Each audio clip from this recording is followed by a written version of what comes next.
ఏది ఏమైనా దేవుడు నీ చేతికి ఏమిచ్చాడండి? డాలు. చెప్పండి ఏంటండి? నువ్వు సైతానుడు చెప్పే ప్రతి మాటకి నమ్మద్దు.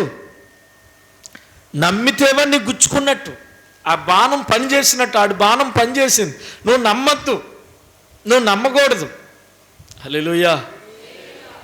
నాకు చిన్న ఉదాహరణ చెప్తాను, నీకు బాగా అర్థమవుతుంది సైతానుడు ఎలా పనిచేస్తాడు. మేము చాలా పేదవాళ్ళం, చదువుకునేటువంటి పరిస్థితి కూడా నాకు లేదు, మా అమ్మ నాన్న చదివించే స్థితిగతి కూడా నాకు లేదు. అయితే నేను డిప్లొమా ఇన్ కెమికల్ ఇంజనీరింగ్ చదవడానికి హైదరాబాద్ వచ్చాను. దేవుడు ఏదైనా సహాయం చేస్తాడు, ఒక స్కాలర్షిప్ అప్లై చేశాను. అంటే ఫీజు కట్టడానికి కూడా డబ్బులు ఉండేవి నా దగ్గర, ఉండేవి కాదు. చాలా కష్టంతో చదివాం. చాలా చదువుకున్న రోజుల్లో బాధలు చూస్తుంటే నిజంగా ప్రభు పాదాలు 17 సంత బాధపడ్డాం. సెకండ్ హ్యాండ్ బుక్స్ తెచ్చుకుని కోటికి వెళ్ళి సెకండ్ హ్యాండ్ బుక్స్, కొత్త బుక్స్ కొనుక్కోడానికి డబ్బులు లేక ఎవరో వాడేసిన బుక్స్ తెచ్చుకుని కొనుక్కొని చదువుకునేవాడు. ఒక్కోసారి రామాంతపూర్ నుంచి కోటికి వెళ్ళినాక ఛార్జీలు కూడా డబ్బులు లేక రామాంతపూర్ నుంచి కోటికి నడుచుకుంటూ పోయేవాడిని స్టూడెంట్గా ఉన్నప్పుడు.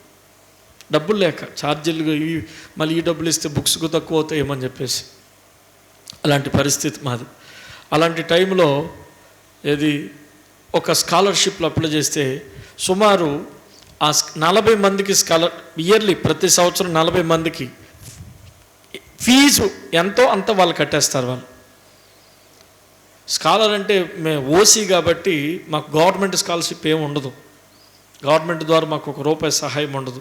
ఇలా ప్రైవేట్ సంస్థలు మెరిట్ మీద ఇవ్వాలి, బాగా ర్యాంక్ వచ్చిన వాళ్ళకి ఇవ్వాలి అని చెప్పేసి బాగా చదువుతున్న వాళ్ళకి, పేద విద్యార్థులకి సహాయం చేసి ఒక సంస్థ ఉంటే ఎవరో ఒక బ్రదర్ చెప్తే నేను అప్లై చేశా. 1000 మంది అప్లై చేశారండి దానికి. 40 మందికి ఎంతమంది అప్లై చేశారు? ఆ 1000 మందిలో నేను ఒక్కడిని.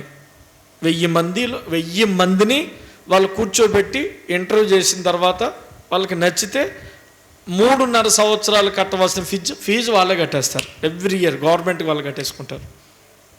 మనం మాట్లాడే విధానం అంటే అక్కడ విశేషం ఏమిటంటే ఆ రోజు రాత్రి పడుకున్నా సాతానుడు అగ్ని బాణం వేస్తున్నాడు. నిజం చెప్పాలంటే హైదరాబాద్ కొత్త, ఎలా మాట్లాడాలో తెలీదు, వాళ్ళు చెప్పే ఆన్సర్స్ ఏంటో తెలీదు. నువ్వు వెళ్ళినా నువ్వు సెలెక్ట్ అవ్వవురా నాయనా, నువ్వు వెళ్ళినా నువ్వు సెలెక్ట్ అవ్వవురా నాయనా, నీకు ఆ స్కాలర్షిప్ రాదురా నాయనా. సాతానుడు అంటున్నాడు ఏదోలాగా నీకు నీ దేవుడు సహాయం ఏదోలా చేస్తలే, నువ్వు పోయినా వేస్ట్ అంటున్నాడు. ఎవరో పోయినా వేస్ట్. అంతమంది కన్యకలు ఉండగా దేవుడు ఎస్తేరుకి సింహాసనం ఇవ్వలేదా?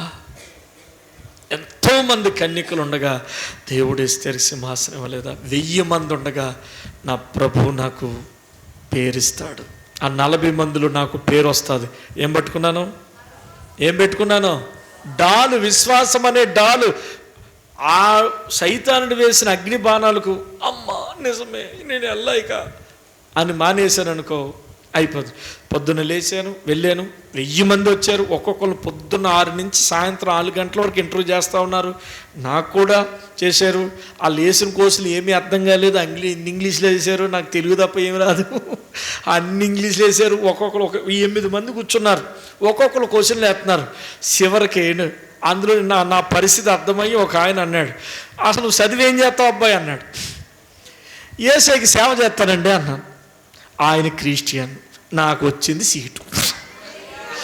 హల్లెలూయా.